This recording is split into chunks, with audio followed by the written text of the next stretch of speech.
The Republicans' main convention goal, unite and reignite the political fire. To every parent who dreams for their child and every child who dreams for their future, I say these words to you tonight. I am with you, I will fight for you, and I will win for you. But things were undermined when Cruz trumped Trump. Stand and speak and vote your conscience. Vote for candidates up and down the ticket who you trust to defend our freedom and to be faithful to the Constitution. The Grand Old Party's game plan moving toward November. Next on This Week in Jacksonville. Thank you for joining us. The political spotlight now shines on Philadelphia, the city of brotherly love, and the Democratic National Convention. It begins Monday. It'll be interesting to see how the Grand Old Party's tone in Cleveland affects and/or is in contrast to the tone in Philadelphia. Donald Trump's speech proved once again that he would continue to throw out the traditional campaign rule book that might dictate softer language and broader appeals. Instead, he offered his grim portrait of the country and a law and order message in the hope of summoning an army of disaffected and forgotten voters large enough to topple the political status quo in November. It was a moment that many people didn't expect would happen when Donald Trump announced he was running for president more than a year ago. But in Cleveland, in front of a packed house, the billionaire accepted the nomination for President of the United States. I humbly and gratefully accept your nomination for the presidency of the United States. Donald Trump's mission was to galvanize the base, unify the party, and reach out to skeptical Americans across the country. I am with you, I will fight for you, and I will win for you. Trump painted a bleak picture of the current state of the U.S. and said it's time to set a new course. Poverty and violence at home, war and destruction abroad will last only as long as we continue relying on the same politicians who created them. Trump zeroed in on Hillary Clinton's tenure as Secretary of State. This is the legacy of Hillary Clinton: death, destruction, terrorism, and weakness. Much of the speech focused on keeping America safe and pinning blame on President Obama for the current cultural unrest. The irresponsible rhetoric of our president, who has used the pulpit of the presidency to divide us by race and color, has made America a more dangerous environment. And the candidate who upended the political world over the past year ended his speech with the same promise he made on day one of his campaign. We will make America proud again. We will make America safe again. And we will make America great again. Of course, in Cleveland, Trump's speech was well received. The question will now be how it was received by the millions of Americans who watched it on TV and will now watch the Democratic National Convention before making up their mind as to who they'll vote for in November. And the fact of the matter is, for the GOP and Donald Trump, the focus now is on November.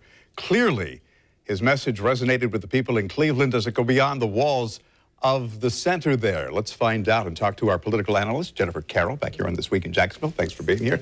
And John Newman, who represents the Democratic point of view, who has an interesting take because he's very much involved with a significant other who's a Republican. But we won't let that enter the conversation here. Smart man or what? Here, the fundamental question is, did the GOP accomplish what it needed? They needed to unite. They needed to excite. From an outsider's point of view, an outside the party's point of view, what do you think? I think they excited and united their base. I'm not so certain that his speech excited the country, or by any stretch united the country. I think that they're actually playing a data analytic metric game, that they think that the persons that got them to where they are now are going to, on a multiple, exist in the country. And that same demographic, strongly in white males, not really strongly in minorities, there are enough of them who have not been polled and have not been seen by, all those who are looking for possible voters, and that they're going to come out en masse and vote him in as the president. I think that that's really what their ultimate game plan is. Jennifer, your take. Well, I think that When Donald Trump came into this convention, the party appeared to be divided. And you saw that when the Cruz people, Cruz even held a big rally where Donald Trump's plane flew over, trying to coalesce his base again, but he's not running. However, he's hoping in 2020 he can be on a ticket.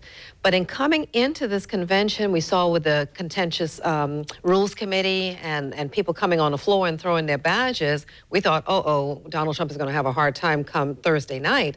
But come Thursday night, what happened with Cruz when he did not endorse Donald Trump, asking people to vote their conscience for someone that's constitutional, meaning Donald Trump may not be, that solidified, I believe, the party folks that were there, because you have a lot of people that said, I was on the fence, I was a cruiser, I was never Donald Trump, but now with Cruz not being that statesman and doing what he should have done to coalesce the party, I'm behind Donald Trump. So I think what happened this week, it really coalesced, at least the people that were there. Also, too, what Donald Trump's speech, what it mentioned, as well as his children mentioning, groups and demographics that were never mentioned before by the GOP nominee that will really resonate throughout, I think, the campaign. You say he reached out to a demo that he hadn't before, the LGBT community and others, and we'll talk more about that. Now, Kent is spending this coming week in Philly covering the Democratic National Convention and the locals involved in the campaign for president. During the past 7 days, he chronicled the experience of Republican delegates from here in Florida. The Florida delegation filled this hotel, and from the start of the week, when it seemed like there wouldn't be much excitement, many of those delegates have experienced something beyond their dreams. They've really enjoyed being part of the RNC in Cleveland.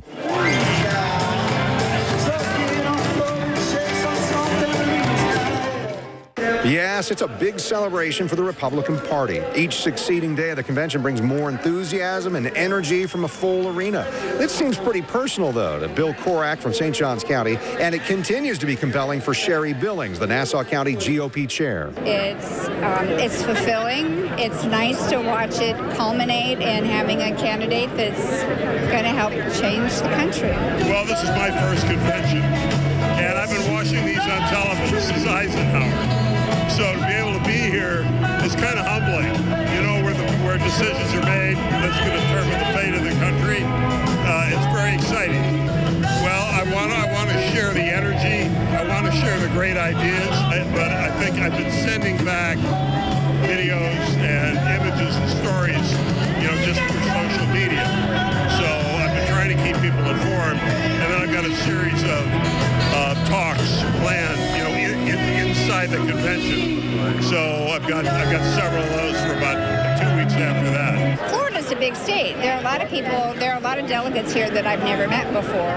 And so meeting other delegates, hearing what their experiences are, what their thoughts are, their likes and their dislikes, which candidate they were originally rooting for. It's exciting. No doubt we'll hear more from some of those delegates as they become surrogates or activists in the campaign leading up to November. Kent. So the big question now is it Donald Trump's party? Jennifer. It is his party. It is his party now. He's already committed to making America great again. He has a tall order to fill if he gets in as president. He said he's going to safety security, he's going to build that wall, he's going to bring back jobs. It's a huge task, particularly if you don't have a Congress to go along with it. Some of his statement was angry and temperamental. Is it still his party, or are there people who are looking in, a big part of the undecided vote, who will decide what happens in November, looking and going, I don't know. Once again, when you're going after the broader electorate for the general electorate, you have to have a different message. And I think this was just basically Donald Trump doubled down on his message that got him to the podium. It's interesting you say that, because I read one analysis where basically the person said, you know what, his message was a primary message. It wasn't a general election message. That's exactly right. And I think in a general election, you have to reach a broader electorate, particularly a less conservative electorate. The country is in between the 20-yard lines. And I think where Donald was speaking was more towards the fringes. And I think that that is not where all of America is. But we will see. But I think that they are betting there are more people out there who are not being touched by polls that are as conservative as he is, or believe his message, and they're going to come out in droves and get him elected to the presidency. I believe that that's the strategy. Well, I don't see his message changing, because he's brought it to this point, and that's what he believes. So he's going to make America the way he thinks it ought to be great, the way he's presented it last night. I guess we'll have to wait and see. Certainly more to talk about. We will check back in with Kent to see what he has coming up for us on This Week in Jacksonville. And again from Cleveland, we're going to continue bringing you perspective, including in this next segment, you're going to hear from Professor Susan McManus. She's an expert on Florida campaigning, and she's going to sit down with me for a discussion of what RNC meant and what we're looking ahead to at the Democratic National Convention this week.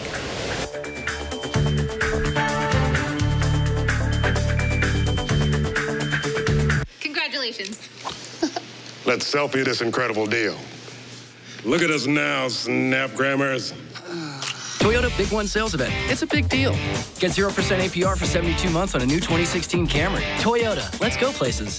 Get on island time with IHOP's new Paradise Pancakes. Try pineapple upside down, strawberry passion fruit, or banana macadamia nut. Stop and smell the pineapple. Take a tropical break with new Paradise Pancakes and come together over breakfast at IHOP. This is Pastor R.J. Washington of the Titus Harvest Dome. Join us on Channel 4 every Sunday morning at 9:30 a.m. We're going to have a God time. Yes. 4 and page will not load. Their atomic numbers are 2, 10, and 408 request timeout. The only thing we have to fear is buffering.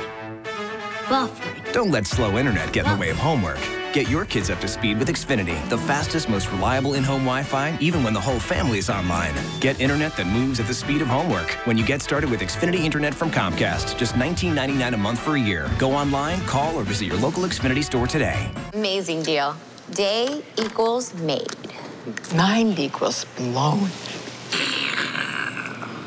Toyota Big One sales event. It's a big deal. Get a 2-year lease on a new 2016 Corolla LE for $159 a month. Toyota, let's go places. Terror in France, California, and now right here in Florida. Donald Trump wants a temporary ban on immigrants from the Middle East, but Marco Rubio opposes Trump's ban, and Marco refuses to secure our borders. Listen. This is never going to become the law of the country, what Donald Trump is proposing. Marco's wrong. It's time to get tough on terror. Carlos Baruf supports Trump's ban, securing our border and keeping America safe. I'm Carlos Baruf. I'm not ashamed to support Trump, and I approve this message. Let us celebrate innovations that propel our species forward. The crescent wrench, the chainsaw, the labradoodle, and steam. Steam harnessed to liberate the flavor of premium carved turkey and cheddar cheese before a culinary coronation of peppercorn ranch and pepper bacon. Give a man meat, and he can make you a sandwich. Teach a man to use a steamer, and he can make you a sub fit for a firefighter. Firehouse Subs, the hero of all subs. I was a ticking time bomb. The drugs made me just an animal. The problem is rising at a phenomenal rate. We could be looking at a 268% increase. This could affect anyone's family. Absolutely. This has been the only thing in 17 years that has worked for me. Hooked. Monday at 11. You're watching This Week in Jacksonville on Channel 4. The RNC was not without its controversy. Among the biggest questions, whether or not Melania Trump's speech was plagiarized. Here is part of that speech, balanced against what Michelle Obama said back in 2008. We want our children and all children in this nation to know. Because we want our children in this nation to know that the only limit to the height of your achievements is the reach of your dreams and your willingness to work hard for them. That the only limit to your achievements is the strength of your dreams and your willingness to work for them. Jennifer, is this a problem? 50 words out of over 3,000. And her speechwriter, or one of the speechwriters, said that she was inspired by Michelle Obama's speech, and she included those words, which apparently Melania didn't know, but it still felt to the sentiment of what Melania was speaking on. Hard work, trusting what you say, believe in the individual that your word is going to be your bond. I've even used those same words in my own speech. So does that mean anyone else who used those same words is plagiarizing me?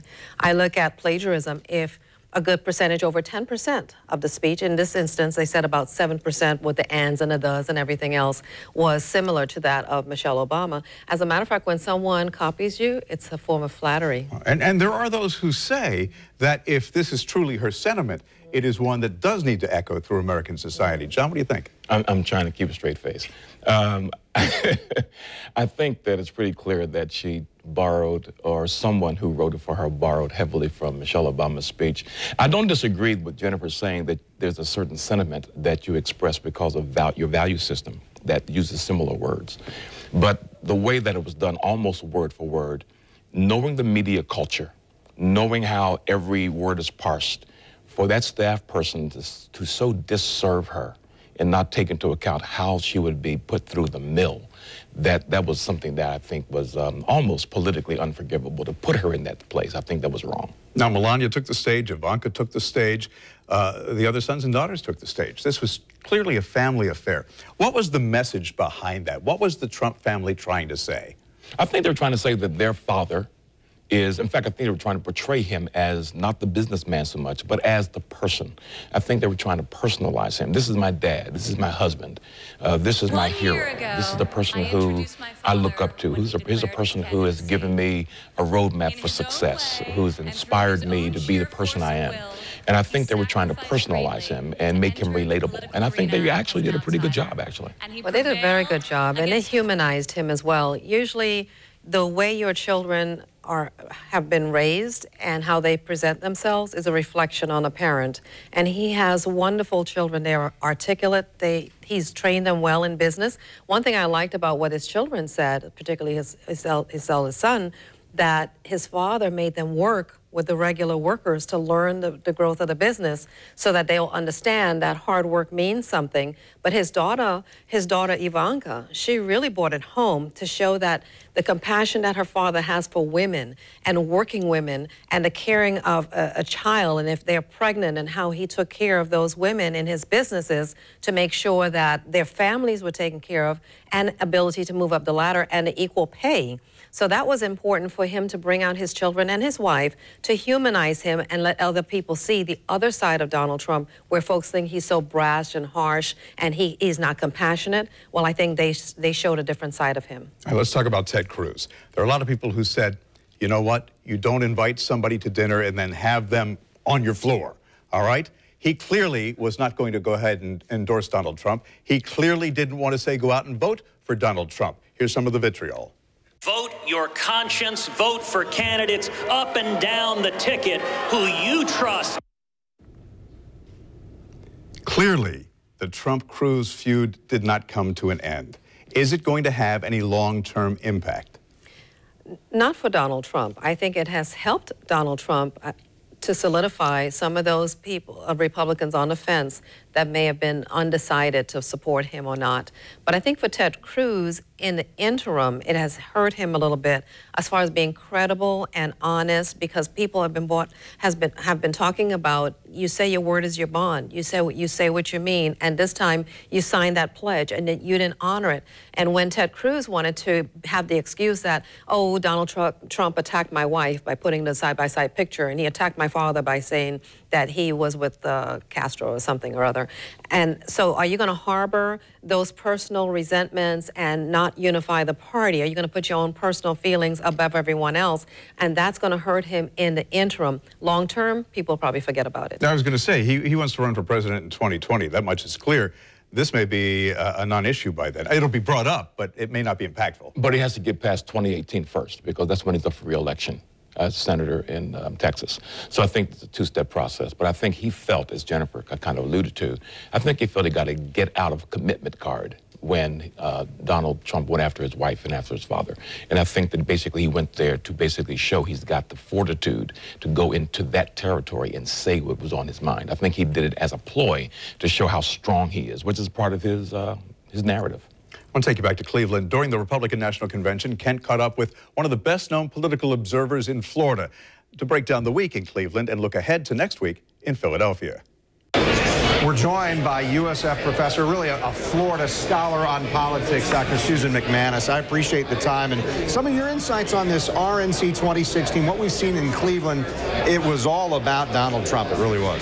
Oh, absolutely. And of course, the biggest challenge heading into the convention was to try to leave the convention with a sense of unity because the party was somewhat fractured. And as the evenings went by, the unity seemed to increase. What was the best way that they did it? It was obviously attacking Hillary Clinton and informing people that were on the edge.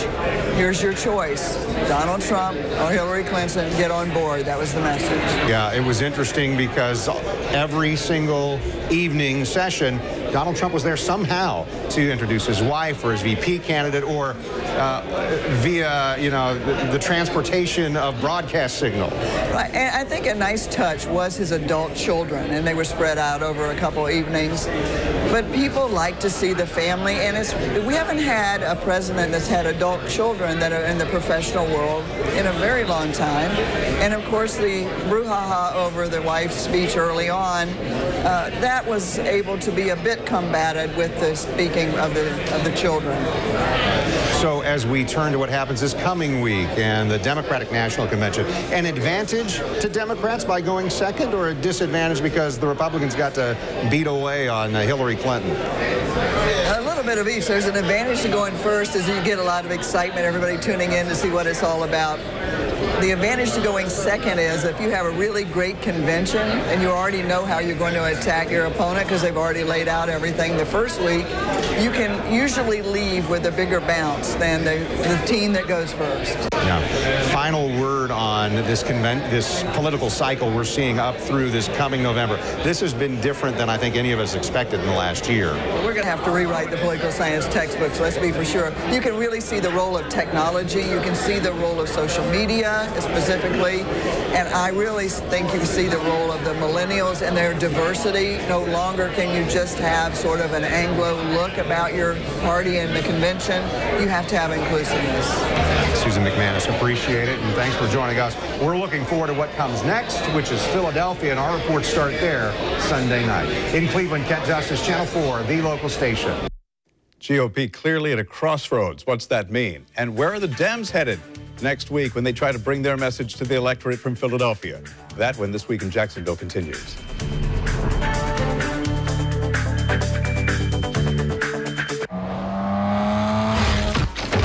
Years, 6 generations, one feeling. Here's to the original sports sedan, the BMW 3 Series.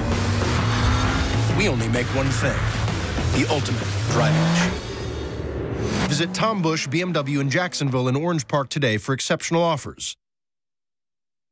First, Rod Smith ran for state attorney. Then, Rod Smith ran for state senate twice. Then, Rod Smith ran for governor. Then, Rod Smith ran for lieutenant governor. Then, Rod Smith ran for Florida Democratic Party boss. And now, Rod Smith is running for the state senate yet again. Rod Smith, 24 years and still counting, a career politician. There's a new name for luxury on the First Coast. I'm Dan Fields of the Fields Auto Group. Whatever you're driving, see Fields first and step up to luxury at Lexus of Jacksonville and Lexus of Orange Park, both new members of the Fields family. And now, during the Golden Opportunity event, you can lease a new 2016 Lexus ES350 for only $329 per month for 36 months or get 0% APR for 72 months. See Fields first for Lexus and step up to luxury during this amazing opportunity. This is one you don't want to miss.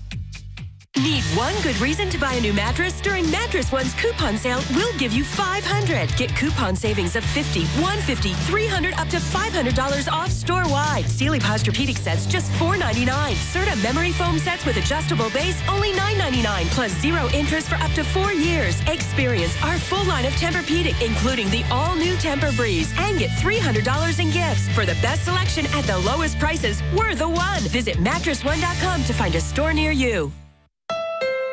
Have a look around. Thank you.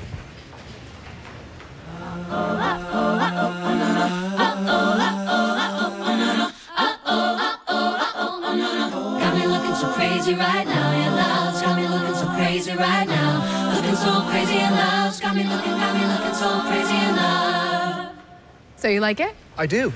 Now is the moment to get the Honda Accord you love. Named a Car Driver's 10 Best list a record 30 times at the Honda Summer Clearance event going on now. The Democratic National Convention. News 4 Jax, your all-access pass. Kent Justice goes behind the scenes with local delegates deciding the fate of their party. Live coverage in every newscast and anytime on news4jax.com this week.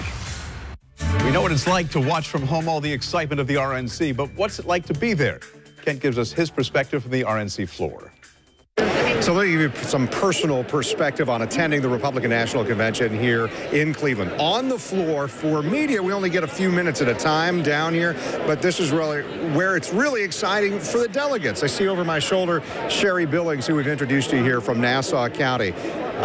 She's not a politician, but she works the floor. She knows people and wants to make sure people connect, especially those folks from Florida who are going to be so important to the process of getting out and doing the grassroots campaigning to try and elect people, not just Donald Trump as the president, but everybody running for those other offices throughout the counties in Northeast Florida and beyond. For me personally, it's very exciting. It's a lot of hard work for us, but really exciting to see democracy in process. There's politics within politics when you come to a national convention, and I know we're going to see more of that this coming week at the Democratic National Convention. I'm excited about that as well. In the meantime, it is interesting to see how things have changed for Republicans because of the bombastic, unorthodox personality and drive of Donald Trump. More to come here on This Week in Jacksonville, but it's great serving you by being here. Republican Party's at a crossroads. Is it time for change, John? I think so. Absolutely.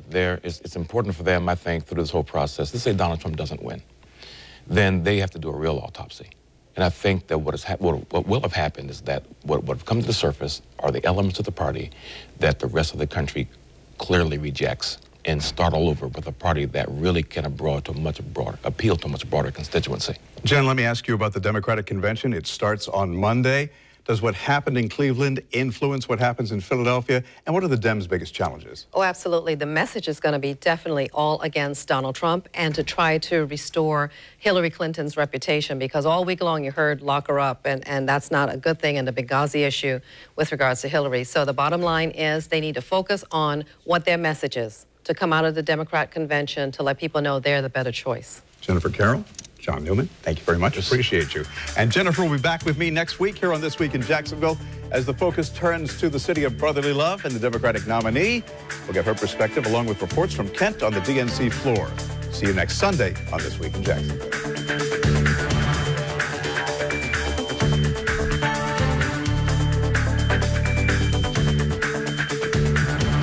At News 4 Jax, we're always covering the news, even when we're not on TV. Stay informed, on the go, and online at news4jax.com.